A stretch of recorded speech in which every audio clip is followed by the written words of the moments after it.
Hello tout le monde, c'est Mousse et on se retrouve pour une nouvelle vidéo sur la chaîne.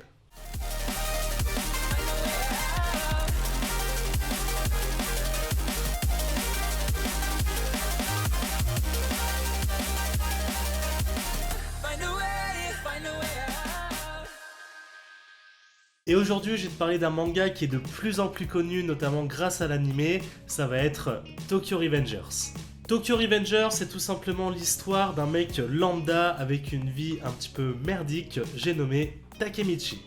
Du haut de ses 26 ans, Takemichi va se retrouver en fait dans le métro et à un moment donné, on sait pas qui, quelqu'un va le pousser sur le métro et là... Et ben non, il se fait pas écraser, il y a un retour en arrière dans sa vie, un espèce de flashback de malade de 12 ans où il va en fait revenir à l'époque où il était au collège. On apprend alors que dans sa jeunesse, il appartenait à un gang, le Tokyo Manjikai, qui a pour passe-temps de se mettre sur la gueule clairement tout le temps. Étant donné qu'il a voyagé dans le temps, il a l'occasion de pouvoir changer un petit peu le cours de son histoire ou le cours de l'histoire d'autres personnages, de changer quelques petites erreurs qui ont été commises. Nom de Zeus. Si vous êtes un petit peu fan des gangs japonais qui s'approchent un petit peu des années 2000, ce manga il est vraiment fait pour vous, ça va se bastonner un petit peu à la Crozero dans tous les sens.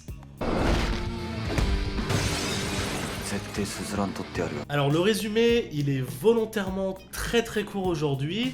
Pourquoi ? Parce que j'ai pas envie de vous spoiler, parce que le scénario, malgré en fait ces airs de brut où il y a énormément de bastons, il est quand même vachement recherché, donc j'ai pas envie involontairement de vous spoiler en vous donnant des petites informations à droite à gauche. Je vous conseille vraiment de le lire. Il y a une version animée qui existe et c'est quasiment obligatoire si vous êtes un petit peu fan de manga, si vous suivez un petit peu l'actualité, que vous l'ayez au moins vu une fois sur les réseaux sociaux. Donc vraiment, je vous le conseille au maximum. Comme tous les mangas, des points positifs, des points négatifs, c'est parti, let's go. Et on démarre avec les points positifs. Le premier point positif, les expressions du visage sont vraiment très bien dessinées. C'est vraiment quelque chose qui m'a frappé directement. C'est pas quelque chose de basique comme d'habitude où on se contente de faire un face, un trois quarts, etc. Là, on a vraiment l'impression d'avoir la personne en face de nous et de ressentir ce qu'elle ressent. Donc ça, c'est vraiment un point que j'ai énormément aimé.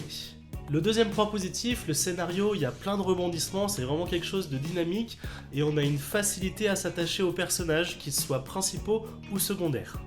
Les points positifs, c'est fait, il faut aborder maintenant les points négatifs. Le premier point négatif, c'est beaucoup trop rapide à lire.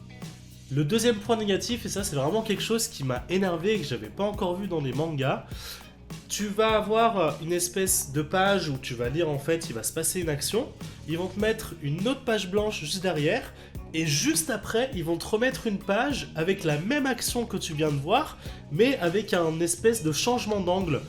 On vient de le voir, il y a une page, pourquoi est-ce que vous nous remettez une deuxième page avec la même action ? C'est pour essayer de combler le bouquin, voilà, ça c'est vraiment quelque chose qui m'énerve, t'as l'impression de te faire avoir en fait, donc ça j'ai vraiment pas kiffé, mais alors pas du tout. Enfin bref, si t'aimes la baston, les gangs japonais et les histoires un petit peu farfelues avec un petit peu d'humour, Tokyo Revengers, vraiment fonce, je te le conseille, tu vas pas le regretter du tout. Je vous dis à très bientôt pour une nouvelle vidéo, ciao.